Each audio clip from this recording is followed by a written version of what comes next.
Reasons channels. Welcome to 5 Reasons Celtics here on the 5 Reasons Sports Network. I'm your host, Bobby Krivitsky, joined by my illustrious guest, Cameron Tabatabaie from Celtics Wire of USA Today, also one of the co-hosts of Celtics Lab, another podcast you should be sure to check out, not just if you love the Celtics, but if you love ball in general, especially the NBA. Cameron, how you doing? I'm good. Thanks for the intro. It's the new year. We finally get to put that mediocre December behind us. Moment. Oh, he's back. You're frozen on my end. Am I frozen on your end? You froze on mine, but now you're back. Well, I'm putting that L on you for the record. No. My show, I hand out the L's. Deal. All right. Deal. So we were going to start by talking about some New Year's reflections on the Celtics specifically. But then today we get the content drop that is the first round of fan return on voting for the All-Star game. So is there anything from that stuck out to you? That the people love LaMelo Ball, which I can't tell the people they're wrong, but that's frustrating if you're an NBA fan of a certain age or type. But LaMelo is the top, I'm looking down at my phone, top vote getting guard in the East. And the fan vote is 50% of the input. So that's comfortably ahead of Donovan Mitchell in second too. Comfortably ahead of Donovan Mitchell, almost double Jalen Brunson, which again, I don't know, like you've heard me moan about how silly the NBA Cup courts are, like how gimmicky the All-Star game itself is, but it's like, look, those are who the fans are. I remember voting in the Dwight Howard, Nate Robinson dunk contests on my phone. You would text who you wanted to win as a teenager like 100 times. Those are the main constituents of this event. So no surprises insofar as we knew LaMelo was that popular, but that's like probably the most glaring thing. What about you? So on the LaMelo thing, and then I'll get to mine, is that, I'm a big believer in, hey, life's not black and white, it's muddled in the gray. So things will often contradict themselves, And with LaMelo, on one hand, I loved JJ Redick's point that we as NBA media and fans are way too obsessed with what's happening on Twitter and the discourse over there. No, I don't regret not calling it X just now, by the way, for anyone who's a stickler. But so we look at it and it's way louder on Twitter, and generally it doesn't translate, especially not to that scale, in almost every conversation, including the ratings discourse. But here you have someone in LaMelo who this is very much social media driven and has taken him to the top of voting for guards in the East. I'd be really curious, like what the average LaMelo voter, what the rest of their palette looks like. Like, I think probably Kyrie gets the same shine. Is like fans love Kyrie. He's fourth in the West. If you're not a sicko who has this pulled open on your phone as part of this conversation, Kyrie's fourth in the West among guards. There's a profile player that has unbelievable highlight packages. A fan who does not listen to a podcast or something like that doesn't necessarily have an academic take on the NBA. They just want to see guys going fast and moving the ball. I'd be so curious because then there's some really smart basketball people weighing in clearly, because Paolo Banchero being fourth in the front court, I don't think Paolo has like some underground movement behind him. I think that's like basketball purists know what they're seeing out of Paolo, even if he's hurt. That's the thing. It's also kind of a weird vote based on merit because he's missed so much time. And maybe wouldn't be back anyways. I don't know. But Norman Powell being in 10th, I guess I'm hard pressed to find that many good. I know you want Norm Powell. You're trying to spark a movement there. Slide him up the rankings. I don't think we'll see him, unfortunately. And then he has almost as many votes as Devin Booker. That's insane. It's crazy. I mean, you look over some of these things like Paul George over Evan Mobley. At least you can point to the status of the two and the market that Mobley's in. But it's not just based on merit. It is, like you're saying, a popularity contest, regardless of where that comes from. So Paul George over Evan Mobley, not a surprise. Neither is it that George is at the bottom of the top 10 here. And for me, one that gets attention, as elementary an observation as it is, LeBron James taking a backslide. He was second in total votes last year, regardless of front court, back court, east, west, second overall. He slides, and yet the one who benefits is not Jason Tatum, who was third in total votes last year, remains there on the initial fan voting return. Mm-hmm. I don't know. Maybe Kevin Durant, his Olympics reminded everyone how good he is. I don't think he was hurt around the All-Star voting last year, but I guess I don't remember. It's like a 50-50 shot. Was Kevin Durant hurt for this major thing on the calendar? Yes, the bonus coming in ninth. It's funny. It skews big names in big markets, and then every so often just peppered in. There's something. I guess maybe the folks in Orlando are voting hard because Franz Wagner being seventh in the East front court is also pretty good. Yeah, I mean, it's in San Francisco. Curry has to make it. It's in California. I have to imagine LeBron has to make it. 25% of the vote is players. 25% of the vote is the media council, I think is how they call it. So I think they can come close to fudging the numbers and swinging or whipping the votes rather around guys who might be on the bubble. But LeBron, when's the last time he hasn't started an All-Star game? Did he start last year? I just assume so. Yeah, I just assume so too. So yeah, he's at risk of not start. Yeah, nah, and then start. so that here, and we'll move on. I'm sure there's only so much first round of fan voting. Well, the next voting comes out on the 9th, so we have we can return to it. All right, so we shall. Maybe Cam just booked himself onto the next episode of 5 Reasons Celtics here. And Sure. When it comes to Tatum, though, I do think that this is a reflection of what I was saying earlier, where one of these discourses that gets so loud online, and I'll start using a synonym for discourse from now on, but one of those conversations is Tatum doesn't resonate with people, quote unquote. Yeah. But at the same time, again, third most votes for the All-Star game last year. His jersey was the second highest seller in the NBA, and he's got a popular shoe. So when you get off of Twitter, that's another one of these conversations that doesn't resonate. Yeah, the Tatum thing it's so stupid. Other than Curry and LeBron, no one has sold more jerseys in the 2020s than Jason Tatum. Other than Joel Embiid, Giannis Antetokounmpo, and Nikola Jokic, no one has gotten more MVP votes in the 2020s since Jason Tatum. He is with Ruffles. He is with Gatorade. He is with Netflix. He is with NBA 2K. All of the major power brokers in the NBA whose job it is to put money down and tell you who is the best player or the best star are choosing Jason Tatum. So yeah, the bozos who pay for a blue check mark on Twitter just so they can get their argument prioritized on the internet might disagree with Jason Tatum, but he is almost universally understood to be the fourth best player in the NBA right now if you go by betting markets and that ESPN MVP straw poll.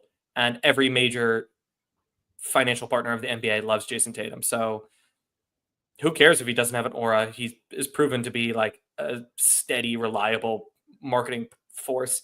Oh, and he's awesome at basketball and probably going to make another All-NBA first team at the age of 26 or 27. Yeah, so the metrics spit in the face of anyone trying to argue that Tatum doesn't, quote unquote.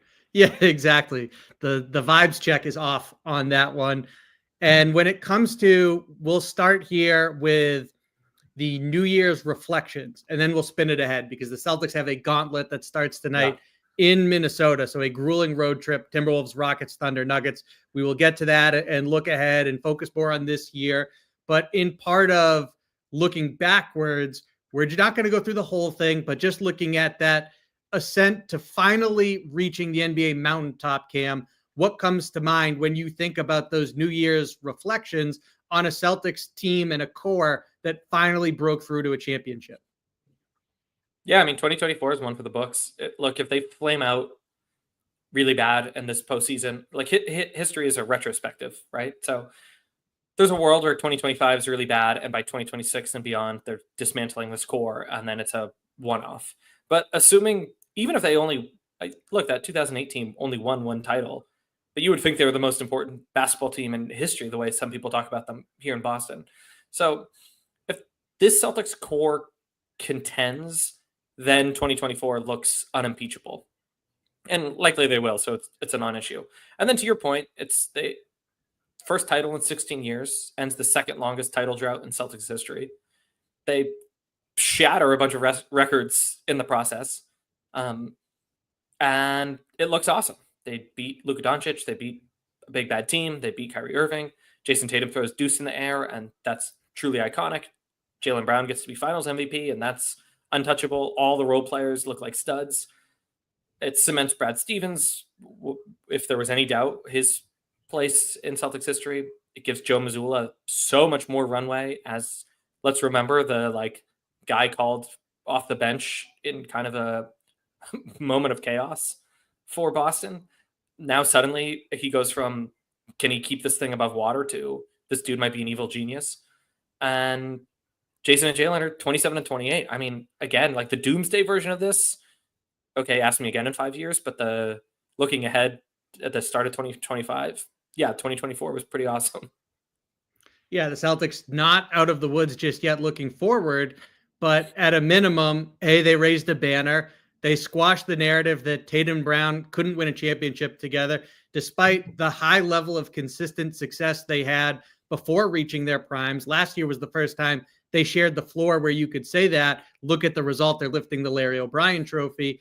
And to have two homegrown superstars, to have a head coach who's from the region and understands it, and like you said, helped to save the franchise in a chaotic moment, it is just massive in terms of also what that did for resonating with the fan base, where yes, it took these external reinforcements like Drew Holiday and Kristaps Porzingis, but Al Horford has been here for much of the journey for the Jays, and they are the driving force. And so to be there and see them win it, Brad Stevens is someone who the fan base cares about because he's been here for over a decade now. So to have them finally achieve this, it's not just, hey, we won a championship, let's party. It's this cast of characters resonates with us on a much deeper level. You can even, we won't, but you can compare it to other championships within this region or elsewhere and understand why it hits harder for a fan base, regardless of location, when you get to see your stars grow up and mature and go through the bumps and bruises and the low points to reach the highest of the highs. Yeah, I know that we've all memory hold COVID, but I want to try something on for size. So in 2020, just because this Robert Williams Snapchat picture is going viral, that was cool to see. Props to you for digging that one up. Just props for me for continuing to follow Robert Williams on Snapchat, I guess. He's a good follow, people. Terry Rozier and Vincent Poirier and Romeo Langford and guys who at the time were key featured players for the team that now, looking back, it's like, okay, the Kyrie Irving, Gordon Hayward era and the tail end of that was chaos. Then COVID hits, they go to the bubble, they get within a shout of going to the finals. The following season, the Celtics were the team that had more games missed due to COVID protocols than any team in the NBA, and it's not even close. It was by very, very big margin, 10% more than any other team. So yeah, it's not just yes, we saw the Jays go from teenagers to adult men who win titles, but the low point for what this era has been is perhaps lower than any other.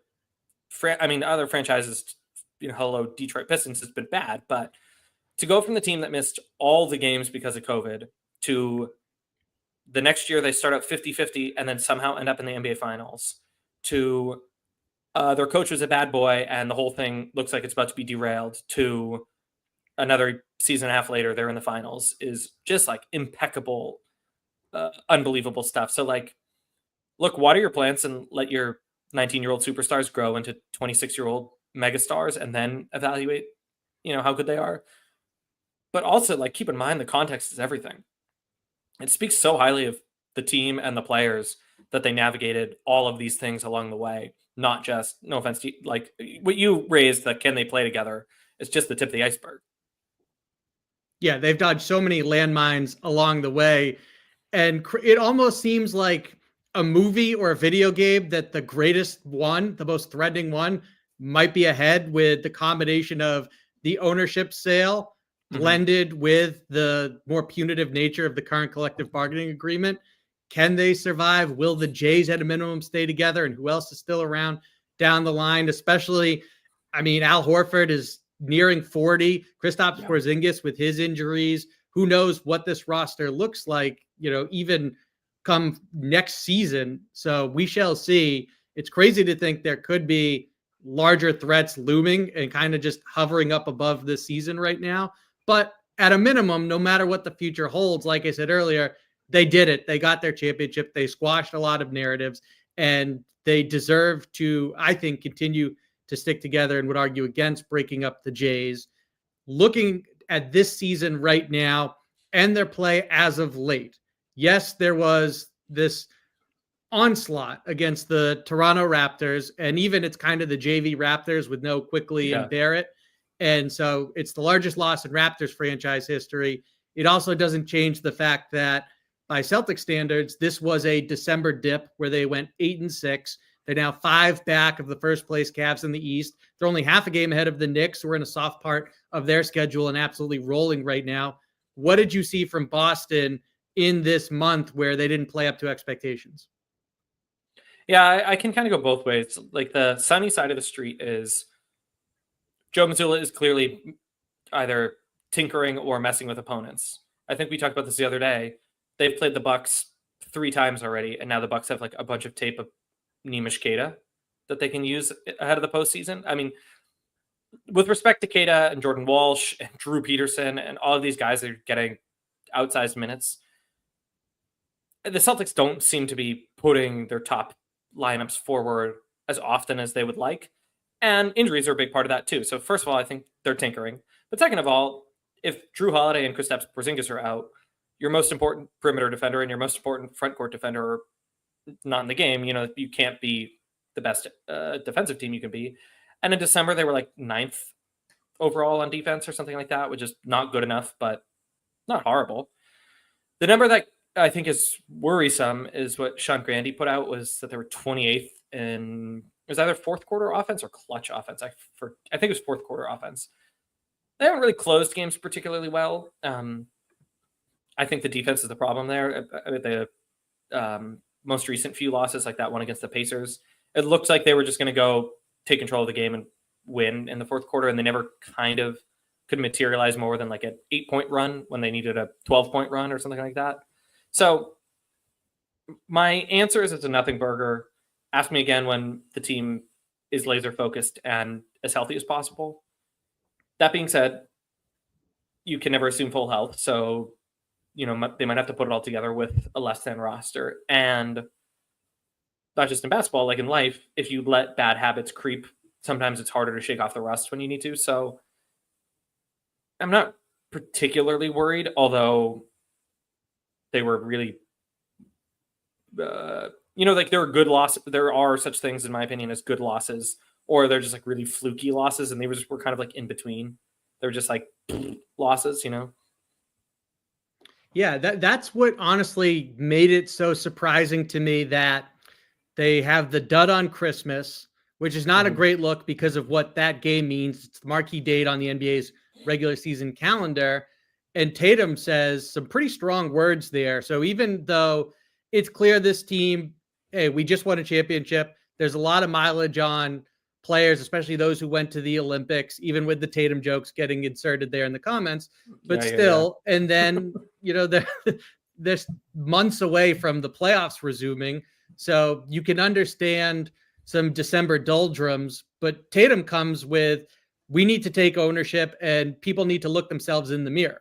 Then 2 nights later, they return to the court and they get to feast on a Pacers team. Second night of a back-to-back, no Andrew Nembhard, among others. And just one game after that, against the same opponent, they looked more like the team on Christmas than the one on Friday. That was surprising to me because you talk about, hey, you can't let bad habits fester. I was surprised it didn't sustain in terms of defensive intensity and attention to detail, that it dissipated after just one game. Yeah. And prior to them winning the title, we would say, look, sometimes Jason and Jalen play young. Sometimes they don't pass the way they need to. Sometimes the offense kind of slows down in an immature way. At times, I kind of feel like they are reverting to that, but also then they hit like 6 out of 10 threes, and then they're up 15. You're like, oh yeah, this is fine. So I have a lot of memories of writing game recaps in December of losses where it was like, oh, also the Celtics shot 25% from 3, and that's not going to work if that's 50% of your your shots. So yeah, we are getting close to a point in the season where we can say Boston is alarmingly average at hitting threes. And if that becomes a trend line, that's a problem to hold on to, I think. I mean, it's interesting because on one hand, we're talking about some regression here and poor performance, but even defensively, they're 7th in the league in defensive rating. And look, there is no catch-all defensive stat to hold up. That one has plenty of flaws, but it does generally shine a light on who the best are at that end of the floor. So Celtics top 7, that's pretty good. They're 3rd in net rating and one of the highest offenses in the league, but the 3-point shooting has been abysmal, especially in December. It's been one of the least efficient in the league. You know, it's hovered around 24th, and after a good night like Friday's win over the Pacers, it might jump a few spots, and then after a Sunday loss, it might hover all the way below 25. So this team here, when they're shooting as poorly as they have for December, then you're going to see it impact other areas of the game. It makes it really hard to stand up defensively, especially if you're missing a rim protector like Porzingis, a guy like Drew Holiday, as you mentioned. So that begs the question, Cam, do they look at the overall numbers and say December was probably an outlier and look how good our overall metrics are for the season still, keep taking these threes? Or if you were in a coach's meeting with them, would you say maybe there is a need for more variance here? I think what the coaches meeting would yield is something that Joe Mazzulla has said to us before, which is the biggest problem with missing your threes is the opponent can get a live ball offensive possession off of it, and you can't get back on defense. If Peyton Pritchard hits a 22-foot three-pointer, half the team, the Celtics team, is already back on defense by the time the opponent brings the ball up the court. So it becomes kind of a staring contest. You can say, look, water will find its level. We're better than this at three-point shooting. And so much of our secret sauce is 3 is worth more than 2. And also our defense is set up by the time you recover a made basket. If we keep shooting poorly, our defense is also going to take a hit. It's funny. It's still early enough in the season that I'm pretty sure the Celtics went from 8th on defense to 7th on defense just by beating the Raptors that bad. So, you know, the ratings and the trend lines, you've heard me say this before. I just want someone to come out and say, yes, this is statistically significant data. And every time I look it up, I feel like pus is pouring out of my ears because I don't understand. So I think the coaches meeting would kind of be a draw between, if we believe in our guys for hitting their shots, it's going to sort it. Two problems are going to solve themselves at once.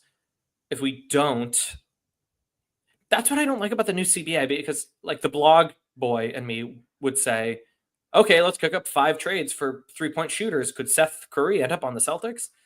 And the cap math is so complicated and uninviting that it's not even fun to like cook up fake trades for like half the league, because half the league is just in financial prison, so they can't do trades anyways. So no, I don't think the Celtics are trading for Seth Curry, by the way. So, I mean, still might come your way on Celtics Wire. Cannot rule that out.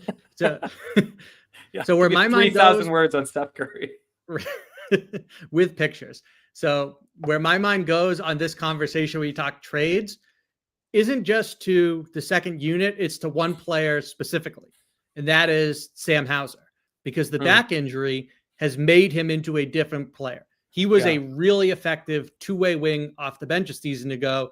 His defense is tough to watch right now, and he is who the Orca Whales on the other team are going to hunt in the playoffs if his back's not healthy and he looks like the guy out there right now. His shooting has not been good either, but lately he has started to recapture his rhythm. So I asked Derek White and a couple others about Sam Hauser and what they've seen in terms of him just trying to battle through this, trying to shake this lower back pain that's flared up on him throughout the season. And the idea that, hey, maybe he is starting to turn a corner here. He was 4 of 7 from 3 the other night, made a ridiculous moonball from the corner against the Raptors. So there's just this understanding that he's so valuable in terms of what he brings, But man, if he doesn't have it or they don't trust that, much like a year ago, Tillman was an insurance policy brought in, and then they needed to break glass in case of emergency, and he came through in the finals. They might have to figure out what can Springer and a second round pick get us that we're actually enticed by and could make a difference if Hauser can't. I would take a step further. Look, if they're intent on winning this season, which I suspect they are, and they want to honor the immediacy of the moment, I think that like Jordan Walsh needs to be on the table. I think first round picks need to be on the table, because Sam was also quite good in Game 5, if memory serves. But yeah, to your point, maybe their seventh guy off the bench, who, for the record, is providing unbelievable value, right? Like he makes like $1 million. Boohoo. But for the amount that he provides at that value is quite a bargain. Look, man, if Porzingis or Horford go for whatever reason, or they're 50% in the playoffs, they need another big man who can shoot. Maybe Tillman can come back and provide that. But Kornet is not that profile player. Drew Peterson is not going to do that. I don't think Jordan Walsh is now suddenly a power forward. And the Jason Tatum as the big man experiment situation, I don't know what you want to call it. It doesn't look like something you want to lean on too hard. So whether it is a like power forward center combo who can defend and or shoot threes, or a bona fide wing player as in Sam Hauser insurance policy, I don't know what the Celtics can pull off, because again, being a double apron team is pretty tough, but I would consider being quite worried. Is it crazy to be worried about Al Horford? No, I don't think so. Just given his age, I do think that he's ultimately someone who I trust. And, it doesn't help that he's had to take on a larger than ideal workload because Porzingis just hasn't been there, and he comes back and multiple injuries flare up on him. So he's still out of the lineup most nights. So Horford, I think they might have to just say, we can't count on Porzingis being available to properly pace him. And that's going to require trust in Kornet, which they definitely have, especially against the matchups they play him with. Kada, giving him more opportunities. And I thought for a while he looked good. And then even as you started to see minor flaws more on the table, I think that it started to get worse overall with him on the court, including the double big lineups like him and Horford. Last year, anecdotally, those felt effective, and this year, not so much. And so they're going to have to just trust the guys they have. Maybe more minutes helps get a more productive Xavier Tillman, and you can feel that much better about who you have behind your big two up front. And as far as Jordan Walsh and first round picks and all of that, I understand the point, and maybe it's even a direction they ultimately go. And maybe you spin the dial ahead and it's worth it that they sacrifice to make this team better for what it pays off in, regardless of the long-term sacrifice. But you do understand with this new collective bargaining agreement that maybe it's in the best interest of this franchise. Just continue to develop Jordan Walsh. Give Drew Peterson more opportunities and see what you tap into there, because there's certainly the remnants and the outline of a younger Sam Hauser in Drew Peterson. So there are differences in all of that, and he might not be as good, but you can see the comp there for sure. And so I look at it as try to fix this internally first and foremost. And I think if they make a trade, then it's got to be on a smaller scale while still finding someone at a comparable cost to what they paid for Tillman to add someone to that stay ready group who they might just be able and might have to call on that they can actually trust to come through. Yeah. I mean, it's a biased position. Like most teams in the league would kill to have the problems that the Celtics have right now. So that's not something to really index on. But assuming I'm right, we're going to talk about this gauntlet of a schedule over the next 6 weeks. It is the case that like the luxury of tinkering with lineups and giving Drew Peterson 9 minutes out of nowhere or whatever. The rubber's going to meet the road, and either the Celtics are going to have to be okay with being the 3 or 4 seed and continuing to experiment, or they're going to have to kind of tighten up and really won't have that luxury, I don't think.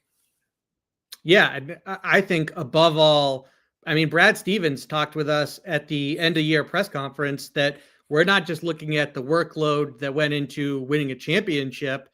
We're looking at the last 3 years in particular and how much mileage is on the tires of from an Al Horford to a Tatum and Brown. And so I would look at this regular season and say, yeah, it's unfortunate that right now you have some bad habits induced by malaise that you want to curb as quickly as possible. I don't think they care. I certainly don't about what seed they are going into the playoffs. All that matters is that they're healthy. They don't even have to be playing their best basketball. Like now they've earned the right to trust if they flip the switch, it'll turn on. So to me, it's about let's pace these guys, whatever happens, so be it. And we feel good about the playoffs. Honestly, when you look at the Magic and those injuries, for example, you might even draw a better, more preferable first round opponent than if you had a higher seed, depending on what happens with a team like Orlando. So that's what I look at there. And we'll close with the gauntlet that we've mentioned a bunch and you just did most recently. What is it? I mean, it starts with, again, the road trip, Timberwolves, Rockets, Thunder, Nuggets. There's multiple teams that if they get back to the finals, they might see there. But then if you extend it out from January into February, you're talking about both LA teams, the Warriors, the Rockets again, the Cavs, the Sixers, the Grizzlies, the Mavericks, the Knicks. Like it's just a loaded schedule, which also speaks about the health of the league, by the way. But what is it above all that you want to see from the Celtics during this stretch? I guess I'll tease. I wrote a story about Jason Tatum that is maybe being edited as we speak. That's going to run on Celtics Wire. If Jason Tatum wants to get in the MVP race, this is it. He's like plus 2,000 in the sports book. He was a clear 4th in the Bontemps Straw poll. But say they go on the road and he outplays Shea, outplays Jokic in a 4-game stretch, and the Celtics go 3-1 or 4-0. That's a pretty big deal. Then he goes on the road and plays against LeBron and Steph, and he shows out. And after the game, you get quotes from LeBron saying, "Oh, Jason Tatum is the next Larry Bird," and Steph says, "Man, that kid can play," whatever. And that has its own media circus. And then there's a week stretch in the beginning of February where they play the Cavs on the I think it's the Cavs on the road, the Sixers on the road. Then they host the Mavericks. Then they play the Knicks on the road. And if the Celtics go 3-1 there, not only could they maybe, gain some ground in the standings, but that's another chance for just people to be talking about how good Jason Tatum is, if he is indeed as good as advertised. So look, again, it doesn't matter. They just need to be healthy in April is really the answer to your question. But if Jason Tatum has his MVP candidacy is not on life support because it's not like it was that real to begin with. And the position I've taken before and I'll take again is Jason Tatum will get 1, maybe 2 lifetime achievement MVPs in a few seasons because the narrative gods will allow for it. It's just not his season. And that's not really a disrespect to him because look, if he was on that Nuggets team or that Bucks team and he needed to play like that, maybe he would, but they don't need him to play like that. He barely plays in the 4th quarter. So because I wrote about it, now I'm interested. I am looking forward to seeing if Jason Tatum wants to go and reinsert himself into the MVP conversation. What about you? Yeah, I think that's an outstanding point. I'm glad that I didn't have to preface, don't just say health, because that's the obvious that, right, we don't need to get into it. With Tatum's MVP candidacy, and he's made it abundantly clear, that's an award that he wants, and why can't you do both and everything? At the same time, I've always felt like next season is more likely because Jokic is still Jokic and doing unbelievable things. Wemby is coming. He certainly could win it next year, but if you're ever going to get it before he arrives on the scene at a I'm winning MVP awards level, the window is now. Shea, he's also in the running right now. He's the number 2 to Jokic or the number 1 to some. And so, does he win one this year and not next year, or what does that look like? But if you're just talking about competing with him, you'll take it. So Bontemps came on the Celtics podcast last year, and I asked him, like, what, MVP voters better than anyone else. And he said, yeah, it's narratives. Like, they truly weigh that stuff. They're fickle, flaky voters. And in the most recent straw poll data, he said something like 10 voters switched their vote, or like how they cast you vote top 5 based on Giannis and Shea, based on the NBA Cup, because Giannis played great and won the NBA Cup, and Shea did really poorly. In a game that doesn't even show up in the standings, to something like 10 voters changed their straw poll vote. So, yeah, Shea is the presumptive 1A to Jokic right now, but because narratives could switch, I mean, Jason shouldn't, I would not put real earned money or crypto money on this, but the way that these things work, Jason could write a story that's pretty good. To your point, Wembanyama is going to win like 10 of them, so that's going to be tough for Jason. Jason better win one in the next 2 or 3 seasons before Wembanyama and Cooper Flagg win all of them. Exactly. And who knows what Ace Bailey does. So it does feel like the clock is ticking, and Tatum, it happens to coincide with him entering his prime and now being in it. So it worked out well in that regard. It's on him to take advantage. This stretch, I think that's an astute point right there, that if he's going to make a hard charge at MVP, it's now or never for Jason Tatum. We'll get you out on that note. He is Cam Tabatabaie from Celtics Wire and Celtics Lab. Cam, thank you for the time and the insight. Thanks. I have a huge migraine. I haven't been able to see the screen the whole time, so I hope I did okay. I mean, he's been working off the phone, dropping stats, knows the schedule a month in advance. So Cam is absolutely cooking. This is my flu on game. this. Yeah, this is Jordan Game 6, Cam Tabatabaie. Be sure to follow him on Twitter. I assume you already do. If not, you're slacking. Fix that immediately. Cam, once again, thank you for joining us here on 5 Reasons Celtics on the 5 Reasons Sports Network.